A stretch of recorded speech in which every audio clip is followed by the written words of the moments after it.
Good morning, everybody. I'm Sharon Roszia, and it's just so wonderful to be with you today. I hope wherever you are, that you and your family are healthy and safe, and that this conference provides you some chance for introspection and meditation and joy and connection. I really want to thank Jeanette and the Celia Center for really putting together a wonderful conference, and I'm so absolutely proud to be a part of it. I'm going to be doing three different presentations for this conference. One on the core issues focused on the birth first family, one for adopted people, and one for adoptive, foster, and kinship families.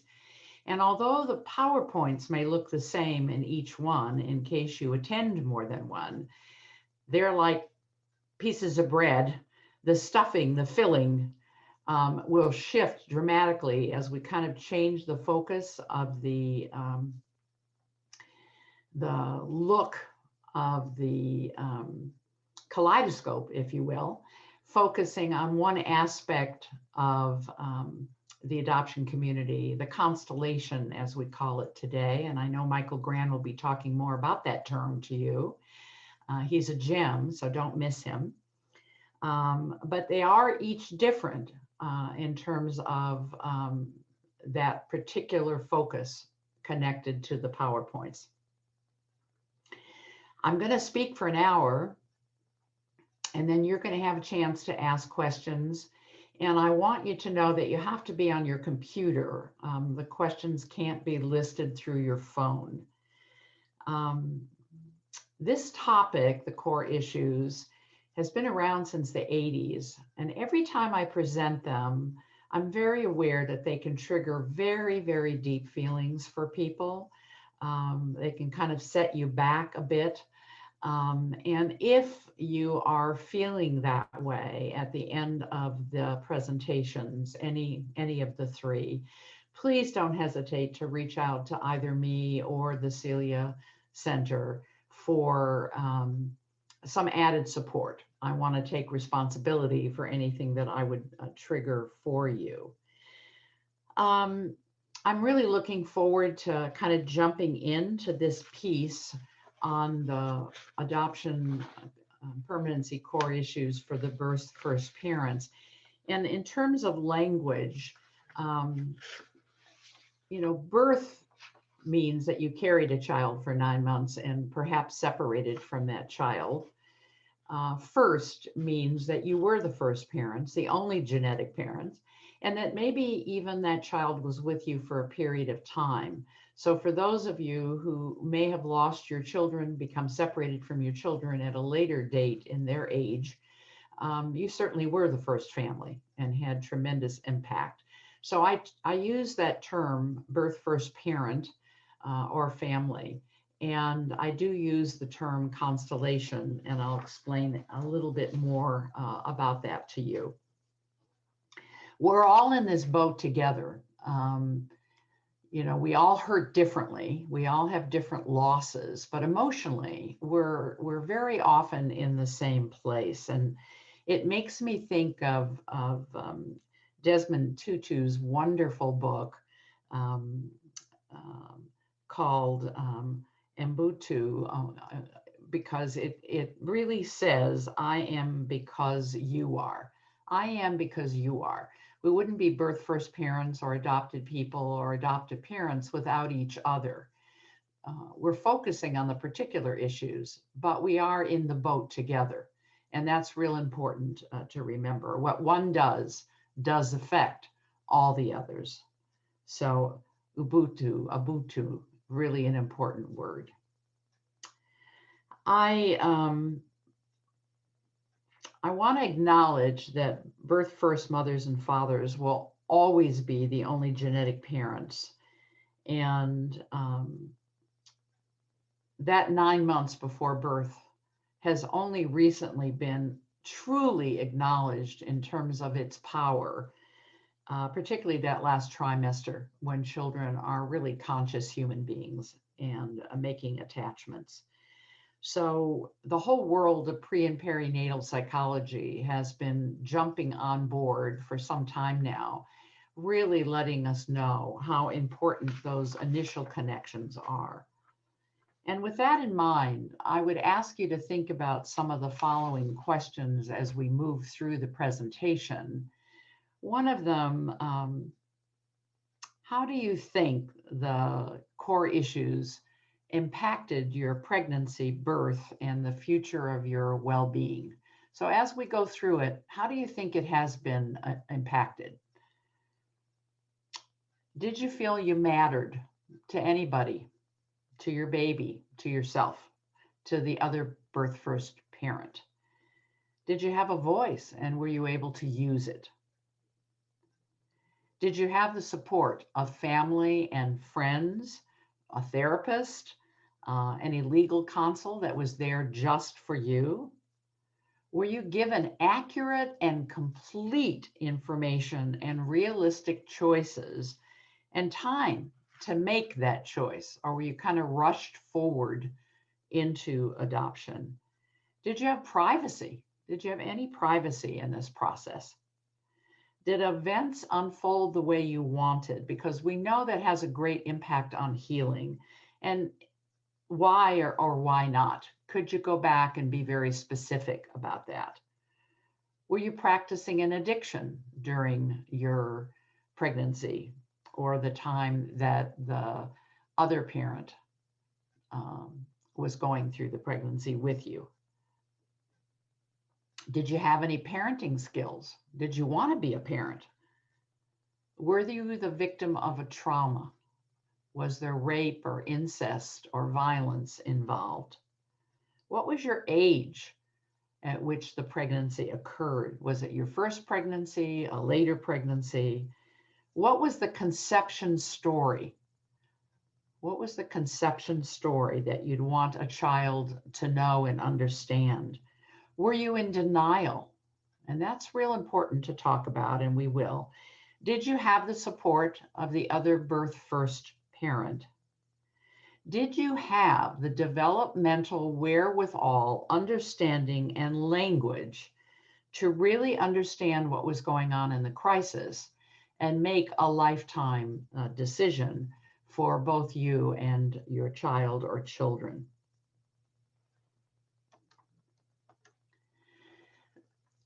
The core issues, as I said, has been around since the 80s, but Allison Davis Maxon and I took all the latest research, updated all of the core issues, and wrote a book that came out in July of 2019 called The 7 Core Issues of Adoption and Permanency. And it wrapped in adoption, foster care, relative caregiving, kinship, which is the largest form of children being raised aside from their birth first parents, and third-party reproduction, because we certainly know that surrogacy and donor insemination is very connected to the same issues that we've learned about in adoption. And the second half of the book is very focused chapters on such things as step parenting, foster kinship parenting, gay and lesbian parenting, etc. Adoption is about the disassembling and reassembling of families on their various family trees, which can impact up to 16 trees if we're looking at a couple of generations here. 8 at the minimum, 7 if there's a single parent involved. That's a lot of trees. It's an orchard. The experience of adoption and permanency for Constellation members creates lifelong, intergenerational, and very complex journeys. And as you can see from the image here, it's curvy, it's up and down, it's difficult to negotiate. So keep this image in mind. But the goal of the 7 core issues in adoption and permanency is to provide a roadmap to depathologize the complexities that are built into this process and to address the traumatic losses and disrupted attachments in order to promote understanding and healing. all of the issues that come out of the core issues are normative. It's things we would expect to have happen given the unusual experiences that everybody that was brought to the adoption constellation experienced. People experience adoption and permanency differently, and their feelings definitely change over time. And this is particularly so for the infant, toddler, child, teen, and adult adoptee. I'm not going to spend a lot of time on the variables, but the ones that stand out to me the most are certainly your temperament, your level of resistance, and these are definitely genetically connected. So birth first families offer this up to the children that they bring into the world. Certainly, the genetic factors of personality type. Are we easygoing? Do we live life one day at a time? Our motivational systems, our level of curiosity. We also gift our children as birth first family members with that level of curiosity. Some just kind of live life one day at a time, and that's just innate to them. Others are curious about everything that ever happened and want to have some level of control over it. How sensitive we are, and also trauma. So what kind of trauma did you bring to this pregnancy and to the children involved if they were being parented by you for a period of time? So it has to do with the duration, the intensity, and the developmental stage when the trauma or neglect occurred, the type of trauma, which can impact cognitive, verbal, and emotional development and skills, whether there were a lot of primary attachment disruptions, either for you as a birth first parent, obviously there is one from your child or children, but also then what happens to the children we place, and whether the trauma was experienced in isolation or with others, such as siblings, family, or friends. So did you have support? That was one of the questions I asked you to think about. And whether other people acknowledged that you were going through a trauma. Now, this is the old triangle that we used to talk about. That was the birth parents, the child, and the adoptive parents. This is a very limited view of adoption because really it's not a child. It's an infant, it's a toddler, it's a child, it's a teenager, and it's adult, and it's an old person. And so it's an evolving developmental process. And birth first parents are connected to a whole lot of other people in their life. There is extended family members, and adoptive parents the same. And this was kind of frozen in place. It's not the expanded view of the constellation that we talk about today. And certainly all of this was based on a great deal of secrecy and shame, which was connected to how we viewed all the issues of becoming pregnant, perhaps out of wedlock, or not being able to parent our children up to the status that the courts required. A lot of shame and secrecy connected to this triad. And certainly language, our practices at the time, our stereotypes and stigmatizations, and the myths that were carried about all the people involved in this triangle have impacted how we feel about ourselves and how we experience the core issues. The lesson we always have to remember is that when somebody does something for you, without you, they are doing something to you, at you. And that feels very different than being empowered, which is, again, why I asked you those early questions. Did it unfold the way you wanted to, or were you feeling victimized as a birth first parent? Every constellation member has experienced the loss of a significant attachment. And for birth first parents, that child or those children were significant attachments in your life. This is the new triangle that we're going to actually be exploring today. We, the constellation members, our parents, our siblings, our nieces, our nephews, all of us are inside the triangle. We're wrapped around it, sitting on the 7 core issues in adoption and permanency. and experiencing breaks in attachment and trauma. All of that impacts how our life is unfolding and how we feel about ourselves. So, all of these disruptions and at what stage they occurred impact a good deal of how we see about ourselves, how we feel about ourselves, and how we move through this crisis.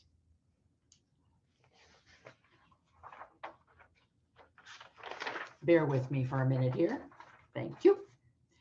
So, birth first mothers have a 9-month relationship with the baby that grew inside them.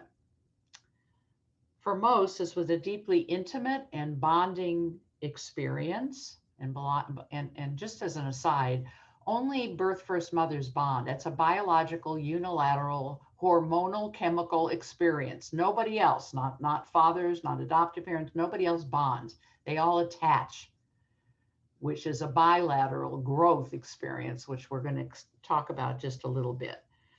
That deeply intimate connection is broken at the time that our children leave us. The broken attachment is felt physically and emotionally for both the baby or the child or the children and the mother. For the first birth mother who are not able to emotionally attach, either because they were too young to realize they were pregnant, because they were traumatized and in denial, because they were afraid to get attached to this child that they had very deep feelings for, that child lived in utero with a sense of aloneness. And when I talk to the adoptees, we're going to talk a little bit about that. And this is not an issue of guilt. It was a survival issue for many birth first parents. And actually, many of them were told, don't attach. Don't think about your baby. Just live your life day to day. It'll be easier for you. And in actuality, it isn't easier. It isn't easier because we have to confront that issue at some point in our life to be able to move forward in our life. Birth first fathers have not had a biological experience with their child, but they may have had a deeply emotional experience of growing attachment to the child during the pregnancy. And the loss of potential attachment relationship with the father's genetic offspring has often been minimized and not acknowledged by the larger community. And after all, our children are 50% genetically birth mother, birth father, even split. Trauma, I don't know why this isn't going forward, just a minute.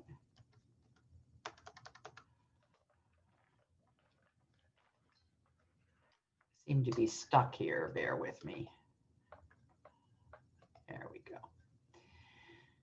Now, trauma is a really difficult, impactful, often very unexpected experience in our life. And for many birth first parents, they also had some trauma in their own childhood. So I want to just briefly look at adverse childhood experiences and the 10 types of childhood trauma that you may have carried into your pregnancy. The pregnancy itself could be traumatic because it was unplanned. It was a crisis. It may have come out of a trauma. But there are 5 personal trauma experiences, which include physical abuse, verbal abuse, sexual abuse, neglect, and emotional neglect. I want you to think for a minute whether any of that is relevant to you. And then there are 5 related to other family members. So, a parent who has an addiction, who's a mother who's a victim of domestic violence, mental illness, disappearance of a parent through divorce, death, or abandonment. And really, each type of trauma counts as one. So a person who's been physically abused with one alcoholic parent and a mother who was beaten up has an ACEs score of 3. So what happens in our childhood doesn't stay in our childhood, lives in our body. The body keeps the score. And it does reduce our ability to respond or learn or figure things out. So we may be further traumatized and frozen in crisis. We may not be able to problem solve. We may not be able to handle the stress of a pregnancy if we also carry an ACEs score. It may be difficult for us to turn to other people and get the support that we deserve. It may increase our stress hormones, which can affect our baby, and we may actually carry a great deal of toxic stress. Now, 36% of our population doesn't have any ACEs scores. 26% have 1, 16% have 2, 9.5% have 3, 12.5% have 4 or more. And that actually can decrease our life experience and up the possibility for suicide. So what happens in a trauma is our normal development kind of turns upside down. So typically, survival wouldn't be where we'd be living our life day to day. Cognition would be, learning, thinking, our prefrontal cortex being engaged. And so this upside down triangle of brain development definitely made everything that happened to us as birth first parents more difficult. So I want to skip forward and just talk for a minute about the fact that toxic stress is when the body releases cortisol and other stress hormones, which raises the heart rate and blood pressure and triggers a fight, flight, or freeze response. So some of you may have had that experience and may still have that experience years later. It has a negative impact on our health, our ability to physically grow, maintain positive health, learn and retain information, continue to grow emotionally, and really create and sustain healthy emotional attachments. So depending upon what you carried into your pregnancy from your own past and how difficult the pregnancy was, you may still be carrying some of that toxic stress. And I know other people will be addressing that. I know Julia Lopez does a great job with that. So that brings us to the core issues. This is the wheel of the 7 core issues. It starts out with everybody having a humongous set of life-altering. It just changes us on all of our family trees. You who were a parent to a particular child remain the genetic parent, but not the parenting parent and not the legal parent. So your role is greatly just diminished, and you may not be seen by others any longer as a parent. And we're going to be talking about that, but everybody starts out with a major life-altering intergenerational set of losses.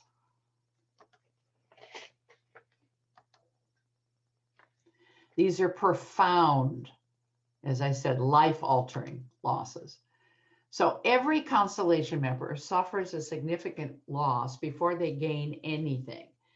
And since it changes the trajectory of your life, we may or may not fully understand what those losses mean to us at the time that they occur. It unfolds as we develop and go through the various phases and stages of our life, and they are manifested in our bodies, minds, and hearts. Symptoms of loss would include feeling shut down, weighted down, anxious, sad, depressed, isolated, exhausted, reactive, angry. I'm going to react to you about every little thing. It's like we're bleeding from something that happened to us, and people who had nothing to do it, we bleed on them. We bleed on them. We may have extreme or destructive behaviors. We may self-punish. We may keep losing things. We may be setting ourselves up for more and more losses over time. We may be fearful, always waiting for another shoe to drop and having nightmares about loss. We may also become emotionally numb, flat, not know how to have joy. We may not be able to play. And we may consider ourselves victims and think about our victimhood over and over again. It may be how we come to define ourselves. And we may be confused a lot of the time. Now, there are three kinds of losses. The big loss we talked about. There are secondary losses. So let me just comment before I do that about some of the losses that I think are directly related to being a birth first parent. And certainly you're going to have your own. But certainly you've lost a family member and all the things that come with that. The chance to be there for the first tooth, the first step, the first day in kindergarten, a chance to choose what religion or when to get a haircut or what rituals are included in your child's daily or monthly or yearly life, how birthdays are celebrated. You've lost your role as everyday parent and perhaps legal parent. You lost a great deal of power and control over your life and also what's going to happen to that child. You may actually have lost relationships, either with the other first birth parent or with family members or church members, depending upon how all of this was accepted or not. You lost certainty. You may have lost your naivete. You may lose pleasant holidays and anniversaries. You may lose truth. You may lose your cultural standing and society status. You might lose your health. You might lose your privacy. All of those things become a part of your big losses, which create secondary losses. For instance, when somebody says to you, how many children do you have? That's a huge issue that comes up around secondary loss. Have you had any children? Ambiguous losses. Wanting your child to be happy, healthy, in a really good family who loves them and is committed to them. And at the same time, grieving that you're not there every day, that you're not the parent every day. Maybe ambiguous about feeling relieved because you weren't ready to be a parent. And still wishing that you had more input and more say and more opportunity to be with that child. Vicarious losses. Maybe your losses are impacting other people that you love, maybe other children that you have, maybe your parents, maybe your spouse, maybe the other first birth parent. And so they're now carrying losses that you're carrying. Those are called vicarious losses. One of the things we suggest that everybody do, because we've got to get clear on our losses, that actually is the beginning of our healing. And let's remember that the devil's in the details. So it's not the big losses, it's the little things that come up every single day that are like 1,000 cuts to the heart. So start out with your own in utero experience and your own birth and start listing losses and get really clear on what they are and see what the feelings are that come up for you. Birth first mothers may have lost a chance to make a true choice. Future and genetic connections for sure. Trust in yourself and others. A joyous pregnancy, labor, and birth. The comfort of the baby in your belly. The mother that you thought you would be. Your status amongst your peers, your religious institution, your work, your community. Your body image may very well have changed. Your sense of self-esteem and self-respect. Your peace of mind that that child or those children are okay. That lack of knowledge of your child's well-being, I really feel it when there's any kind of disaster, plane crashes, earthquakes, flooding, where birth first parents I've worked with will call and say, how would I know if my child is okay? And then your impact on your child, as I mentioned before. Birth first fathers lose much of the same, often an ability to even know about the pregnancy or an ability to make any decisions, a positive image in their child's lives, because sometimes they're not even mentioned. Title and role of a father, family lineage, his equal portion of the child's narrative, his equal portion of the child's narrative, his connection to the birth first mother and the child, support from his family and friends, and a child carrying his name. And I want to mention here, because we're talking about the constellation that siblings have, also a huge amount of losses in that birth first family. First of all, they might not even know that they have a brother or a sister out there. They lose those mirror images with those siblings. They lose those sibling relationships. And for many, particularly if they've seen a child leave and they've witnessed it, and I have to tell you that even 2 and 3-year-olds are very conscious of a child leaving the family, and they become frightened. They wonder what they would have to do to also be leaving. So am I next? And of course, the extended family losses. So the tools that you could address, I think talking about that loss inventory is incredibly important. Let's get clear on what you've lost generally and what you've lost connected to the either placement of your child or the separation of your child through the courts. And then what physical symptoms or emotions are connected to this? Where do you feel it in your body? And what have you learned from your losses? How do you feel about yourself? Are you resilient? Have you been able to come back into your own power? Do you see it as one point in your life, or is it your whole life? Are you being defined by that crisis? We're going to talk a bit about forgiveness, but not quite here. I'm a strong believer, and you'll see it through all of the tools that I'm going to come up with in terms of the whole presentation, that body movement, expressive arts, meditation, breath work, mindfulness, living in the present, making gratitude lists every night, all of these things become very important pieces of addressing loss. Now, what we do with those losses is, in order to not have them happen again, it's just the natural way that our brain works, is we personalize those losses. What did I do to create this crisis, this loss? What was it about me as a birth first mother or father that created this crisis and this separation? And the way we experience it is we feel it or fear it as rejection. We either feel rejected or we fear rejection. Very, very normal way of responding to our losses. And one of the things we have to remember is that our rejection can be real, imagined, or really be I'm losing my thought here, but it can be real, imagined, or what's important here is to really know whether or not it was kind of made up. It's not based on real facts.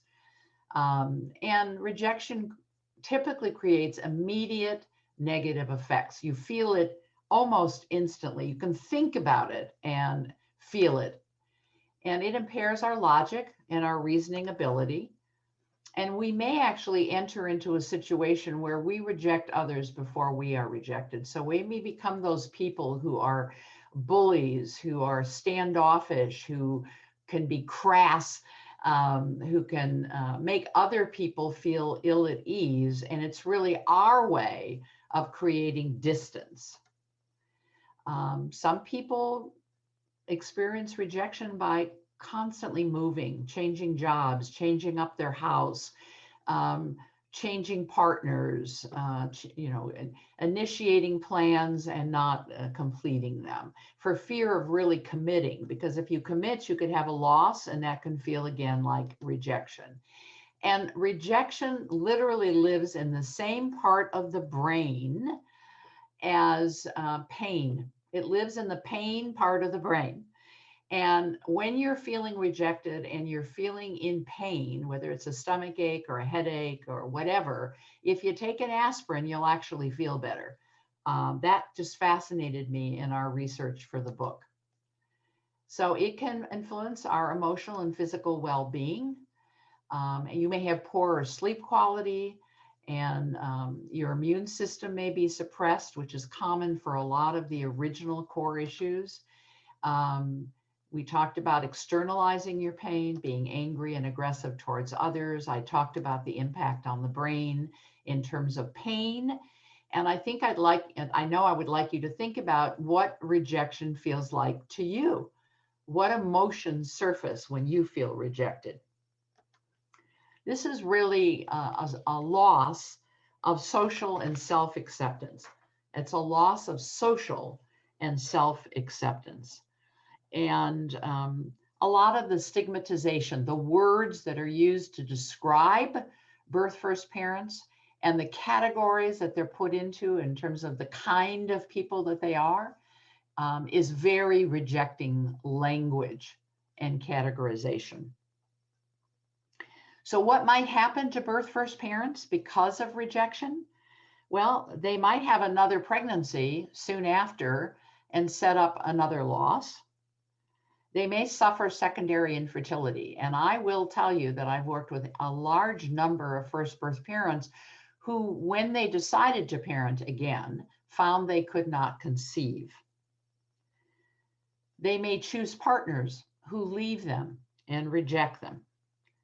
They may not pursue life goals if they feel undeserving, or they may sabotage what has been offered to them. They may be afraid to parent.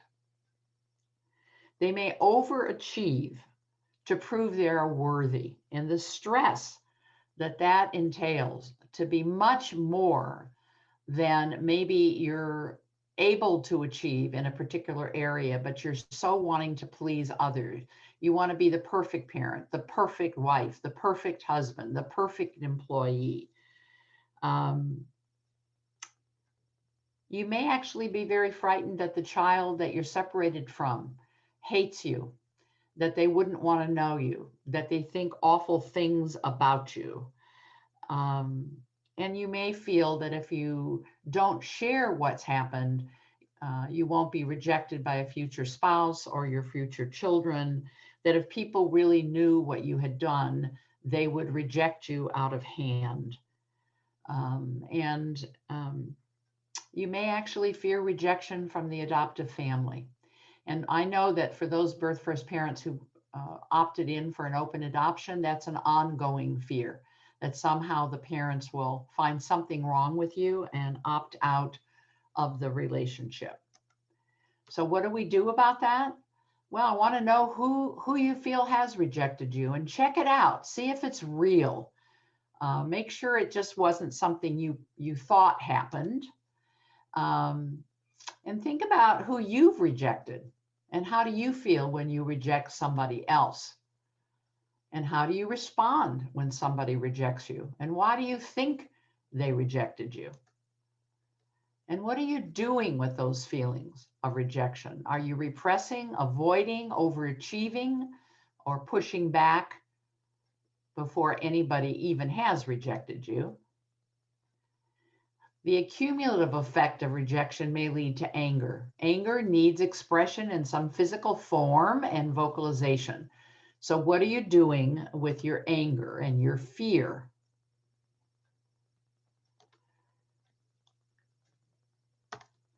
Those are the first two, loss and rejection.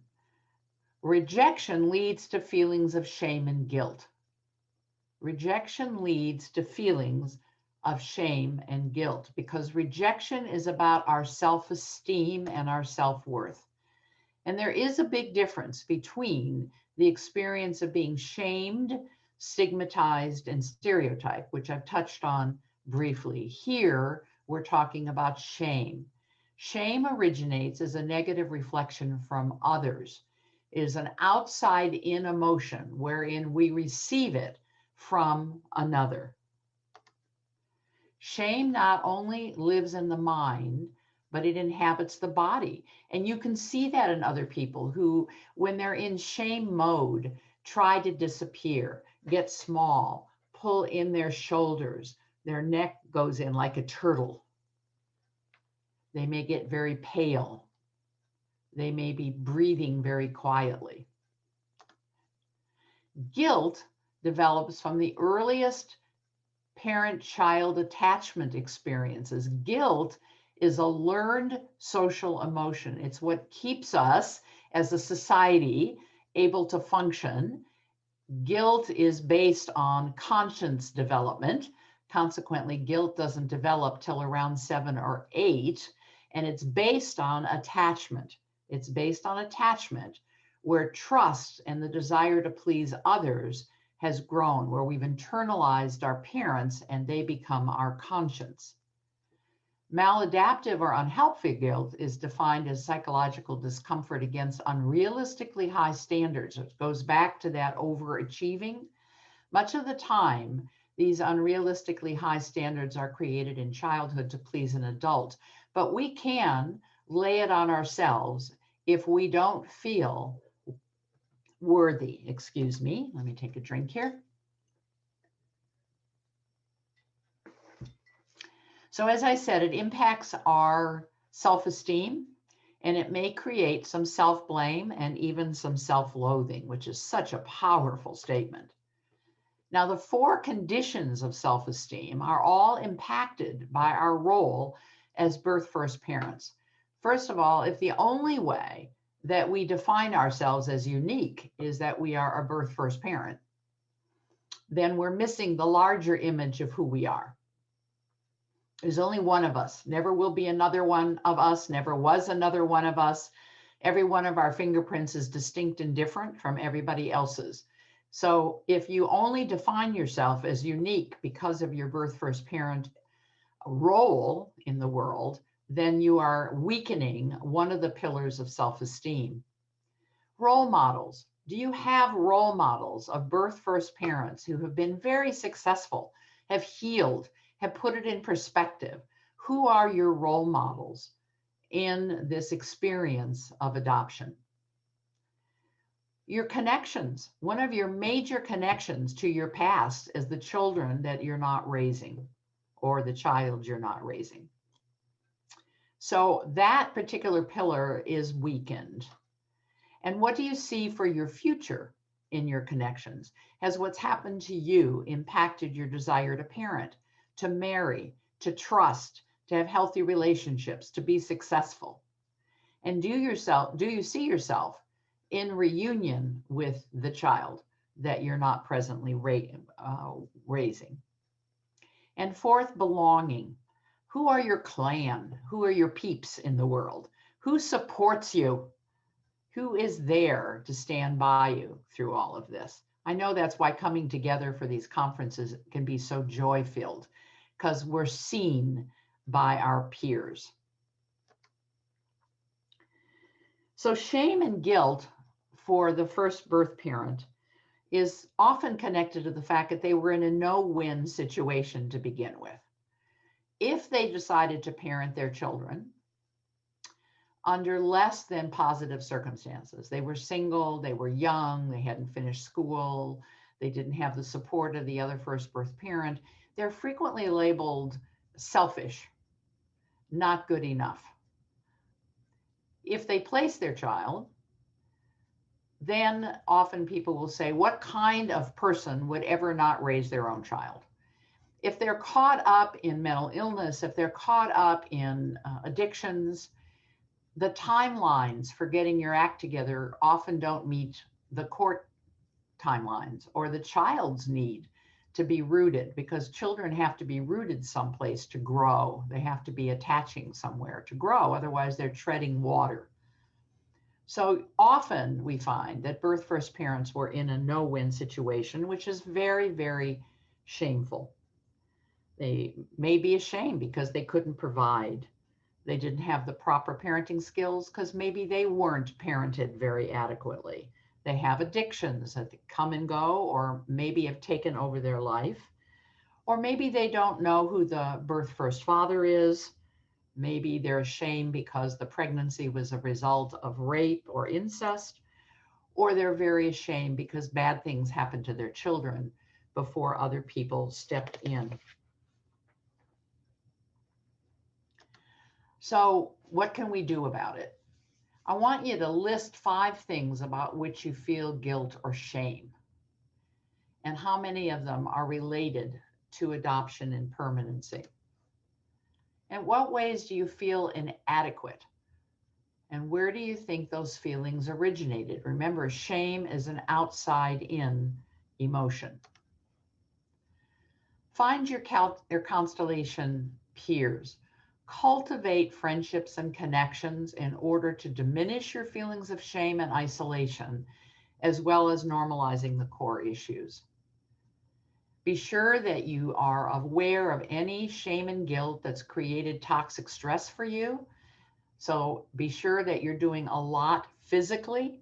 Yoga, exercise, massage is really helpful with shame and guilt, and any other expressive outlets that you could turn to. And I want you to think about 10 ways to nurture yourself.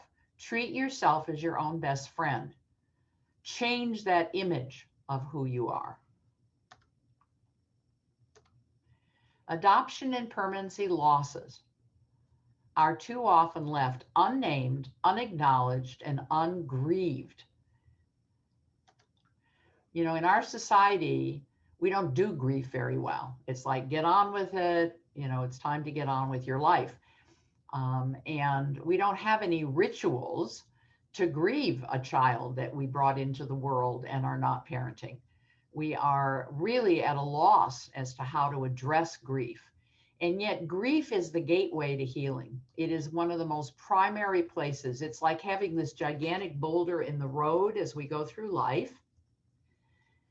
And we can climb over it, we can dig under it, we can go all around it, but it slows us down. It takes a lot of our energy. But grief takes time and energy to address. Grief has to be put as a priority if we want to heal. So it is important to make time for the work of grief. It's called grief work for a purpose. And that is remembering, going back through the crisis, remembering, recollecting, writing it down, writing your story, feeling it again, questioning and reorganizing your story. What could I have done differently? Where was I emotionally at that time? Who were the people who were there? Was I alone? Let's make sure that the memories that you're carrying are accurate. They'll help you with your grief. And remember that all grief is a highly personal and individual experience. There's no recipe or prescription to shorten the process. What we do know is it's messy. It's a very messy, unclear road. Grief can make you feel a bit crazy or unhinged, alone, on a roller coaster ride where you're just out of control. Surprises trigger grieving everywhere. Things you didn't expect. Watching somebody hold a child as they walk across the street. Watching a father with a child on the shoulders. Anything that would indeed trigger your loss of relationship to a child on a day-to-day basis. Going to another child's birthday party. Going to a baby shower. You may find yourself wandering aimlessly in life, not even being able to set up goals, forgetting things, not finishing what you start. I find when I'm grieving, I read the same thing over and over and over again. I can't concentrate and I can't retain information. And so your brain may feel offline, distracted, overwhelmed, and you may actually feel sick more often. You may have what I call a plum pit. It's like it's hard to swallow. You feel like you can't eat in your throat. Heaviness in the chest. Some people think they're having a panic attack, or even worse, a heart attack. And headaches. A lot of aching in the shoulders, intestinal problems, a lot of stomach aches. And when we're grieving, we tend to do things in extreme. We can't sleep, or we sleep too much, or we can't eat, or we eat too much. And it comes in waves. So it can be both sadness and longing, as well as smiles and laughter. And believe me, don't feel guilty when you're in those smiles and laughter modes. They're really healthy for you. And there's always anniversary reactions, and we need to plan for them. When our child's birthday is coming up, when anything that was standing out as an important part of our grief is coming up on the calendar, a season of the year, a time of day, all of these things can trigger anniversary reactions, and we have to plan ahead for them, not let them catch us off guard.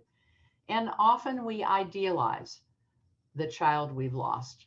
We have to remember that our offspring are a combination of our worst and best qualities, and they're a combination of the other first parents' worst and best qualities. And think about what you were like growing up. It might give you some clues as to how your child is doing growing up in another family. So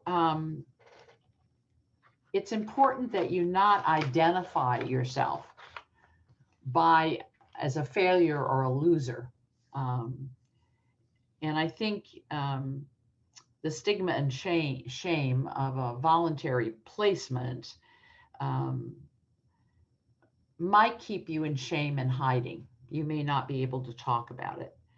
And as I said earlier, it's like a thousand painful cuts to the heart. And for those who experienced this trauma during adolescence, they process this experience very differently. I've worked with a lot of 11, 12, 13-year-olds, even 15, 16-year-olds, some of whom didn't even acknowledge that they were pregnant and gave birth at school or in their bed at night. And people didn't notice it. Their parents didn't notice it, which just always boggles my mind. They may not get around to doing this work until they're 27, 28, 29, or as they approach marriage or having another child. And then all of this may come up and flood everything around them. And I think for those who lost their children through court process, there really was a period of, I didn't believe this could happen. I didn't believe the social worker. I didn't believe anybody that anybody was going to take away my children. And then at the point that the reality hits them and they're really grieving, they can't do anything about it. They're overwhelmed with loss of power and control. Some fight. They fight very hard. And I always tell adoptive parents, it's good when the birth parents have fought. It shows that their children mattered to them. Others are very ashamed and they won't even show up for the court termination process, because that termination process is a degradation ceremony. Nothing good about what the birth first parents have done is listed in that court record, because the social worker is making a case for terminating rights. So all the humanity of that first birth parent is lost in that process.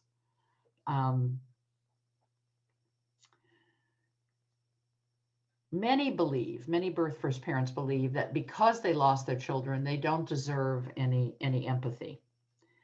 And so they deny themselves a great deal of happiness.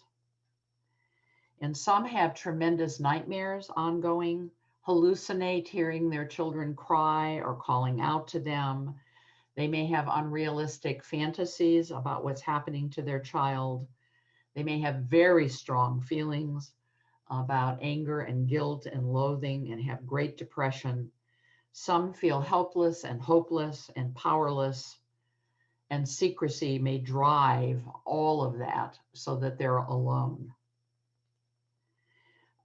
I think it's real important to know what a powerful experience the loss of a child or children are. And I honor all of you who are working so hard to get through that. I want to move on to the healing side in the last 10 minutes. And I want to just go back and say the losses are huge. They're ambiguous, they're secondary, they're vicarious. They create feelings and fear of rejection. They impact our self-esteem. And the only way to heal fully, to fully actualize ourselves, is to take time to really understand those first core issues and do the grief work. Take time out to do the grief work. If we do that, and I think we've kind of covered what we can do there, I will comment that how your gender, your age, your culture, your spiritual beliefs, all of these things are going to impact how you grieve. And I fully understand that. And it's real important that you use your support system. And maybe that's a good therapist. And as I said before, plan ahead for grief triggers. If you're going to use a therapist, and I know you're going to hear this from other people who are like me and who believe that it takes 3 things to make a good therapist for this work. They have to be adoption competent, they have to be attachment focused, and they have to be trauma informed. And my belief is, if it's your own personal issue, you may be in individual therapy, but I do believe that family therapy is the most powerful thing that we can offer. This, by the way, is on the internet. It's called the Wheel of Emotion. We need to get familiar with this. It's a good thing to have on our desk or up on the wall, because we really need to be able to have the words to describe how we're feeling to others. And the more sophisticated we are, the more we can help ourselves put into words these deep feelings and ask for help from others with the correct language. So if we do all that, we are then getting to identity. And everybody's identity has been impacted. It's the heart of the human journey. And you have a broken story. You have a broken story about what happened to you, because you may not have all the information about what happened at the time. You may have been in denial. You may have been in such crisis you don't remember. And you may have a broken story about what's happened since to the child you've been separated from. These are all the issues that make up our identity. It's huge. It's huge. Okay.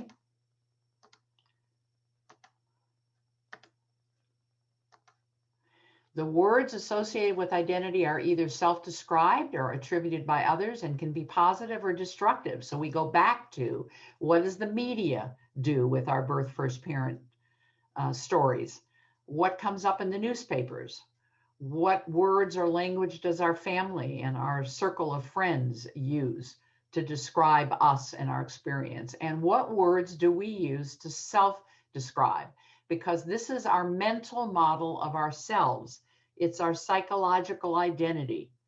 It relates to our self-image, self-esteem, and how a person sees themselves as unique.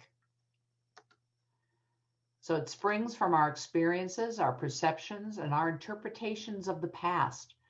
It's reflected by others in our present and how we perceive ourselves as we go into the future, and how we perceive ourselves in relation to others.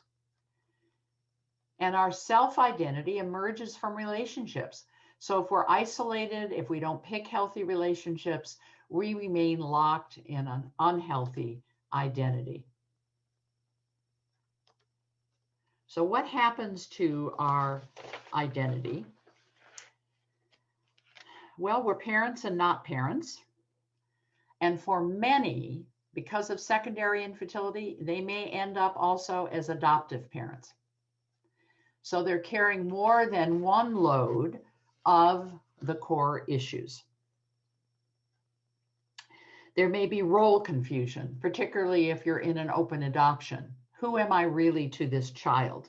What rights do I have? We have to remember that society elevates some identities and diminishes others. You remain the only family of origin. That's not something that you can forget. It's a powerful role.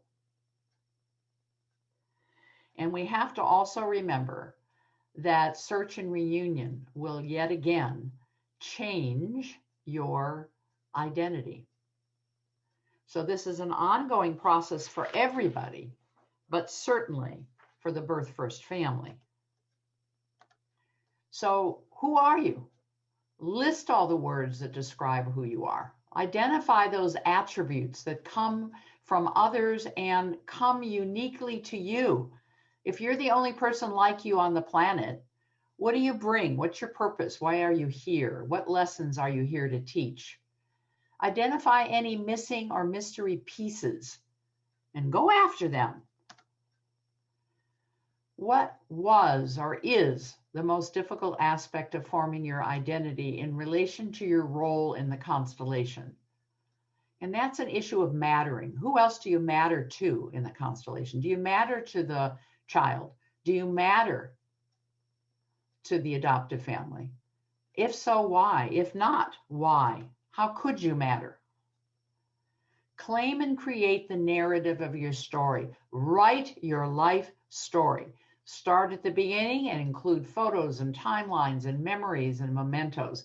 And feel free to change your narrative as you gain new facts, perspectives, and insights. And how is my identity impacted by other constellation connections?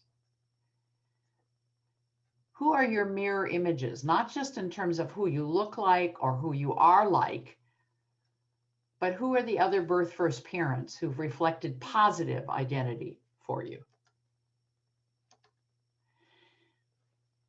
If we form a cohesive identity, we bring something to an intimate relationship. If those early losses to us as birth first parents are not allowing us to claim a larger identity, we may have difficulties forming intimate relationships with others. Intimacy and identity are intimately linked. As a person clarifies and reclarifies who they are, their ability to relate to others, forgive others, embrace others, and trust others, including ourselves, forgiving ourselves, trusting ourselves, is enhanced. And because adoption and permanency inherently changes intimacy, because we're shifting between family trees, we may feel that people are easily lost, that our children are easily replaced, interchangeable. And so building attachment to others can feel risky and create pain. And when we don't have enough information, intimacy can be hampered.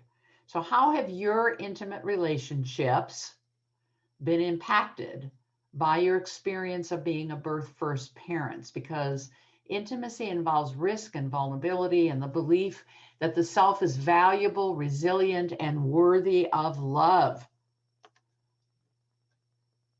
We want to belong to somebody else, to somebody's else, and learn how to get our emotional needs met through human connections. But that means we have to be willing to bring ourselves, our full selves. They require trust of ourselves and others, respect of ourselves and others, acceptance of ourselves and others, empathy towards ourselves and others, and reciprocity. These are built over time through verbal and nonverbal communication. It's becoming acquainted with the subtleties and nuances in both of ourselves and another person. It develops through reciprocal self-disclosure and candor. We can't be intimate if we hold shame and secrecy as our platform. Emotional intimacy is like a dance. We have to understand ourselves, our needs, thoughts, feelings, expectations, vulnerabilities, and uncover our blind spots to dance with another. Connections to others can be weakened by expectations that are hidden, things we expect other people to do for us, but we don't say what we need.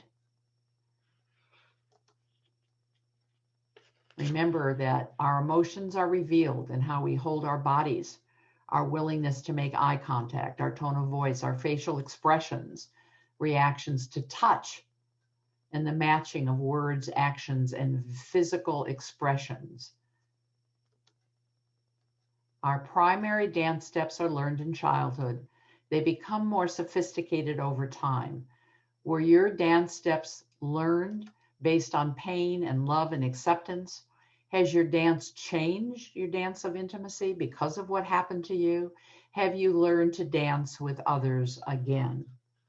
One of the problems with intimacy is that occasionally birth first parents have multiple surface relationships because they don't really know what they need. They don't trust.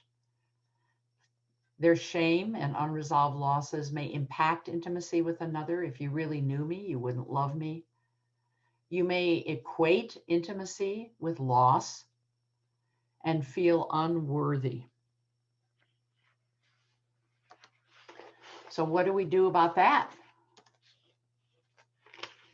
I want you to take a good look at how being a birth first parent has impacted your intimacy.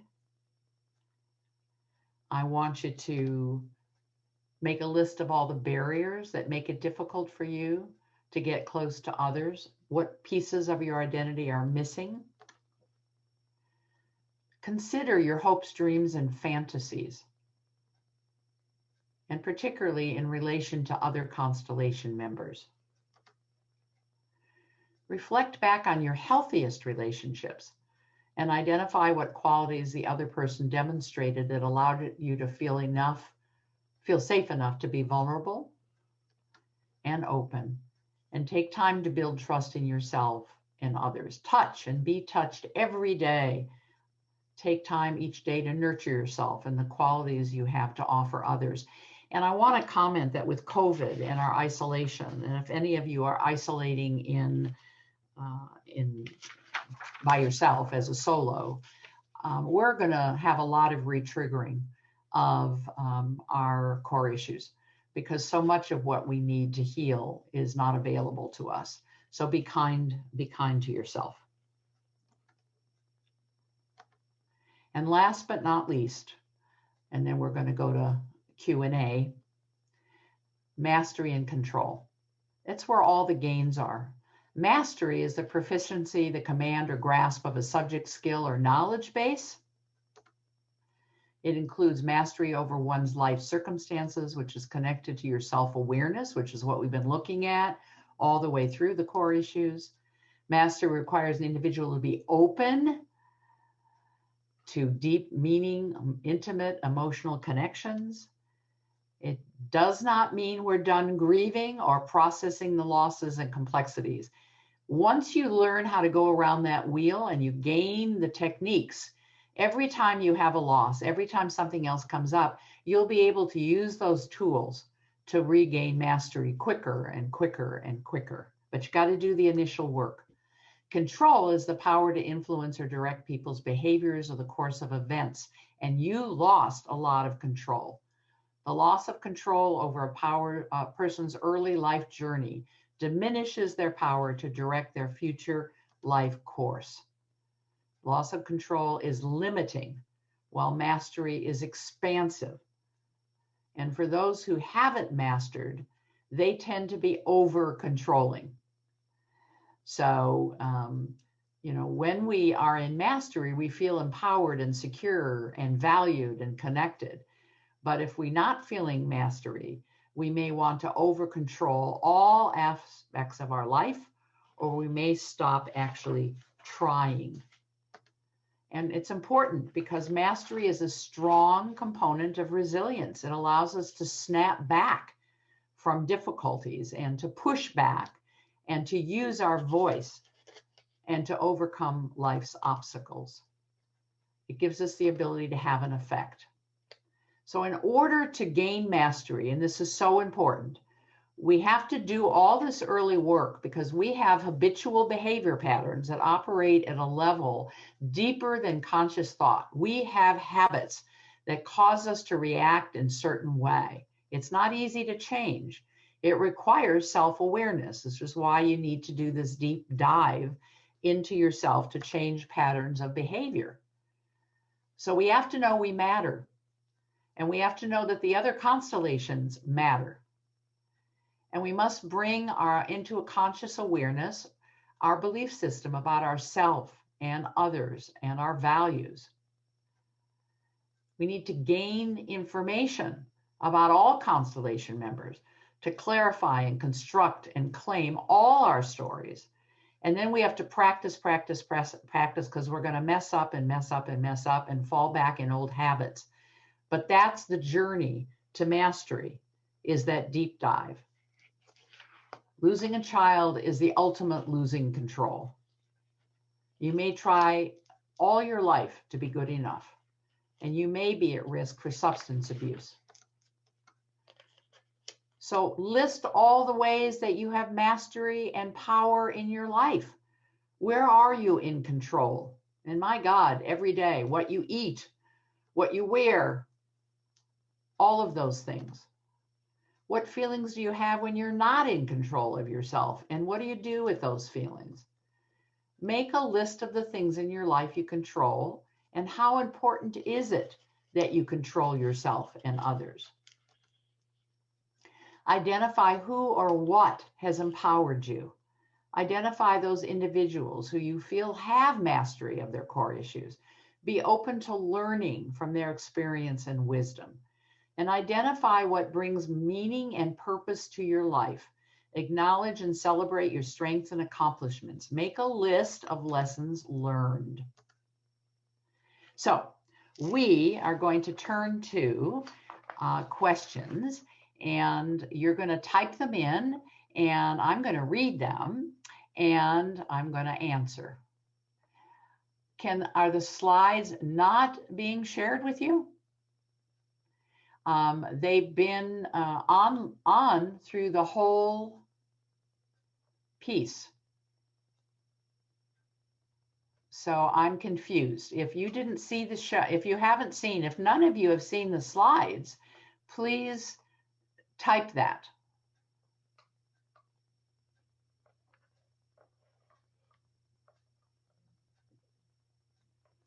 I'm wondering whether you're feeling anything in relation. You saw the slides. Thank you so much, Bo. I appreciate that. What feelings do you have as you're listening to this? Thank you, Chris. I appreciate that. Thank you. So it appears that maybe if you're on your phone, you didn't get to see the slides. Maybe only if you're on your computer did you see the slides. And I apologize to the person who didn't get to see them. So how are you feeling about this? Have you felt like it's relating to your life experience, and in what ways? Did I miss something really important and you went, gee, she didn't mention that at all? I would love to hear from you on that. And do you have any deep feelings you might be carrying away?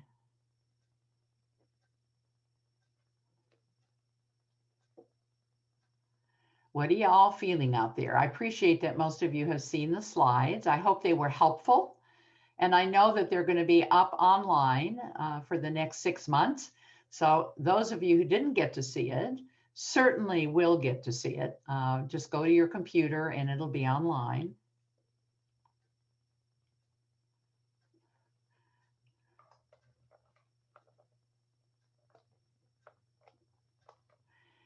Any questions?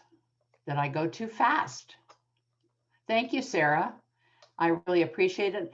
I really respect you, Sarah, and I'm wanting to make sure that that indeed I hit on issues that felt really accurate from your perspective.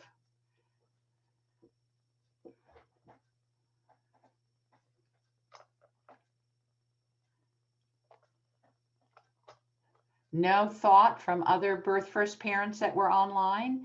And for those of you who aren't first birth parents, good question. How long does it take to get well?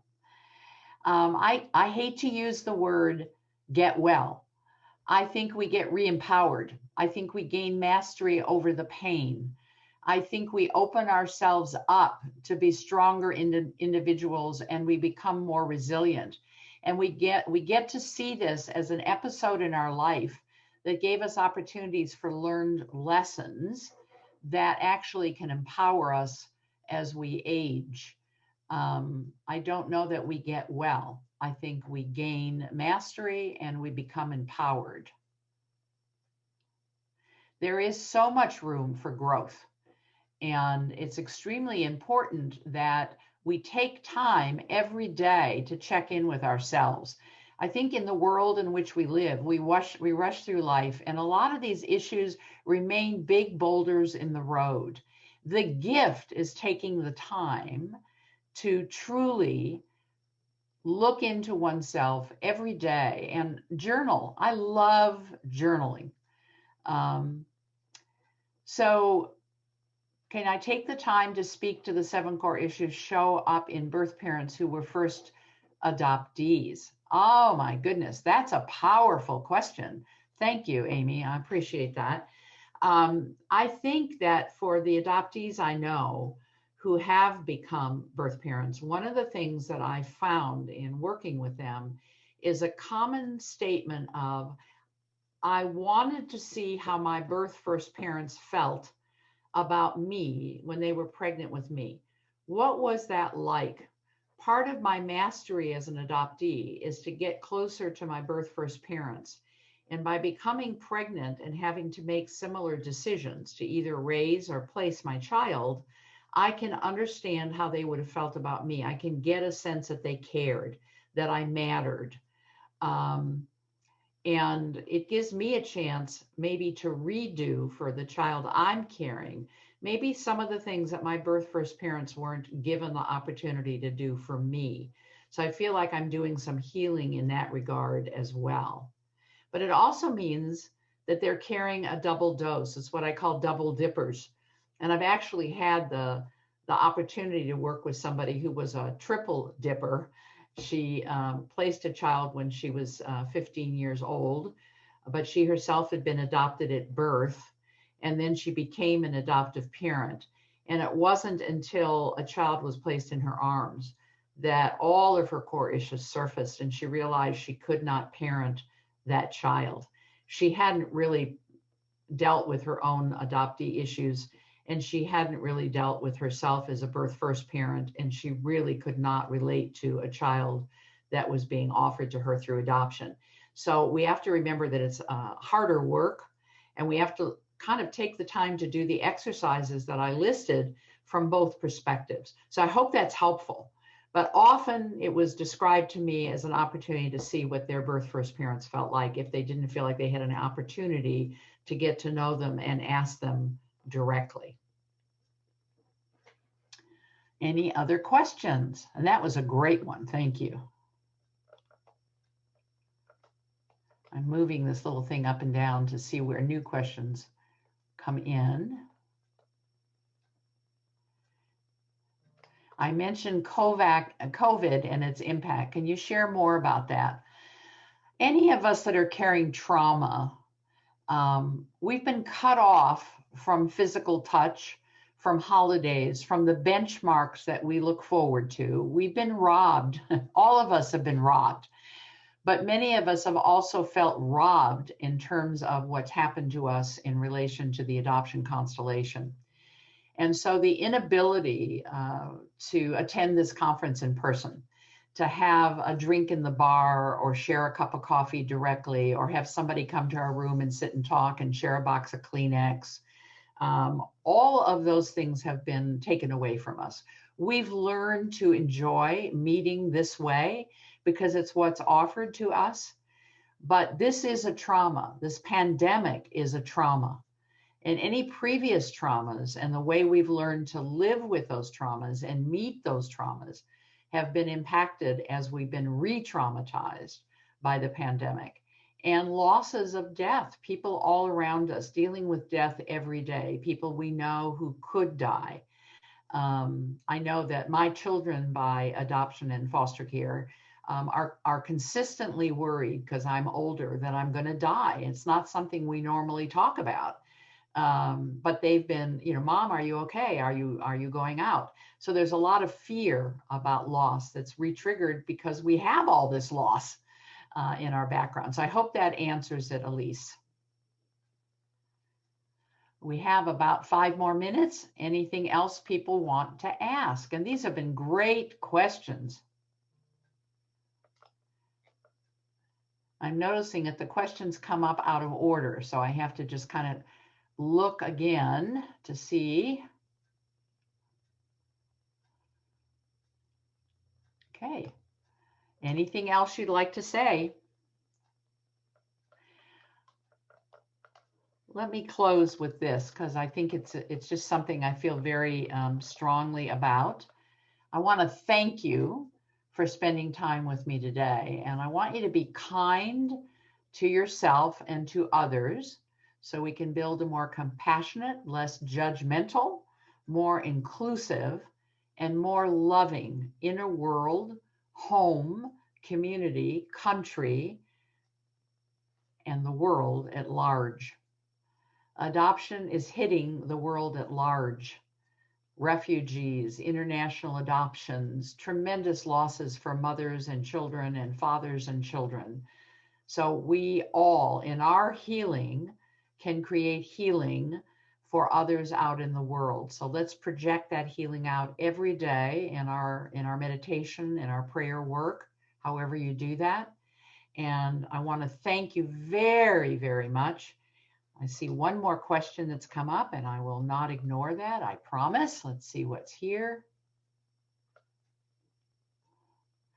Yeah, Sarah commented that the trauma piece is so very important. The original core issues did not attach itself to trauma and breaks in attachment, but it is a trauma for all of us. Infertility is a trauma. The work that everybody has to go through to open themselves up to strangers, whether we're a birth first parent or an adoptee who loses control right at the beginning of their life, or adoptive parents, which we're going to be talking about tomorrow for the adoptive parents and the adoptees this afternoon.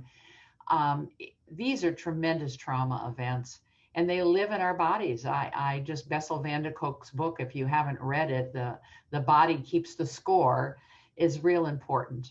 And it comes out in our behaviors and our beliefs about ourselves, and not something that we can ignore. So I'm just checking.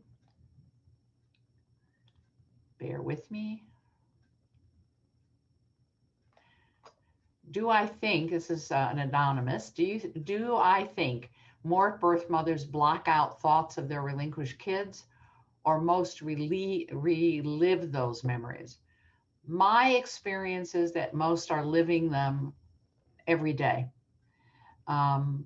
The ones that I feel have blocked out a good deal were often very young and also came through incredible trauma. And in order to function at all, have blocked out that particular crisis. But they're greatly hampered in their emotional growth, physical well-being, etc.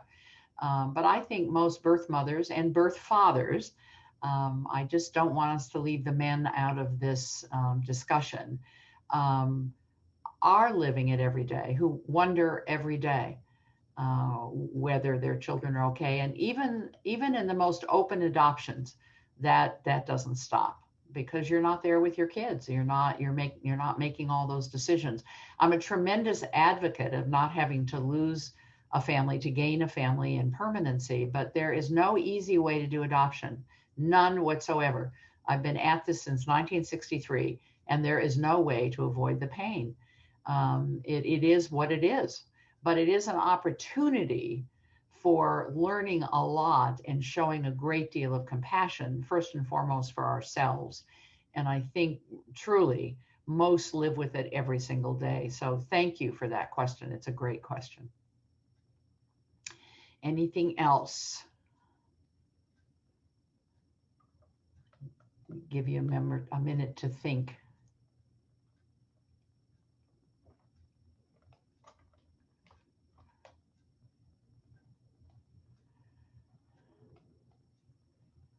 Anything else you want to say to me? Anything you wish I hadn't said or done?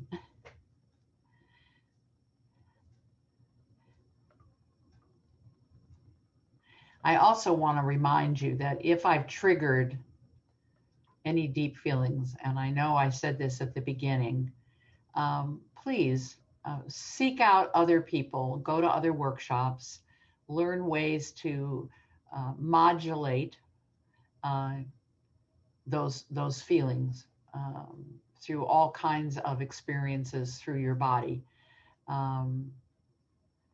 What is my experience with birth father's emotional response to reunion with kids they never knew existed until they were found? Overall, very positive.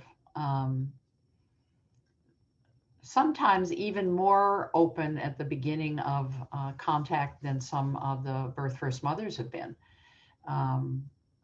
Sometimes they're angry that they didn't know, but for the most part, extremely open and very joy-filled to have that connection.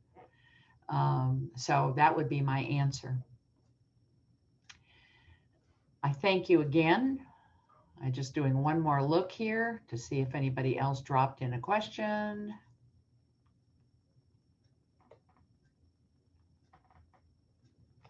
Thank you, Carolyn. Are you able to review the session to have time with the questions? I joined a few minutes late, so you may have already addressed this at the intro. Yes, the whole presentation has been recorded and it will be online, and it will be online for 6 months. And also the book, I want to go back and remind you that what I've touched on today is just a drop in the bucket for your experiences and the healing tools involved. I highly recommend getting the book that Allison Davis Maxon and I wrote called The 7 Core Issues of Adoption and Permanency. It is on Amazon. And for those of you who are in transracial, biracial adoptions, any of you with the LGBTQ community, any Native American, Latinx, search and reunion. We had experts in those fields who experienced those things as well, international adoption, who've written to the core issues from their perspective. So the whole second half of the book is very, very in-depth, even a whole piece on adoptees in the school. So it's really worth having from my point of view. And also we're working on 2 workbooks, one for prospective adoptive parents and people who are already parenting, doing a deep dive in their own core issues, and one for parents to work with their children on their core issues. And those will come out in the next year or so. So there's a lot here. But yes, this whole presentation will be online for you for the next 6 months. So enjoy it and enjoy the rest of the conference. And for those of you who are adopted people or connected to adoption, I would be just thrilled. I'm going to get a chance to see you this afternoon after lunch. And for the adoptive or prospective adoptive families, I'll be addressing the core issues from your perspective tomorrow. Thank you, Carolyn, again, and have a wonderful day. I so appreciate my time with you. Bye-bye.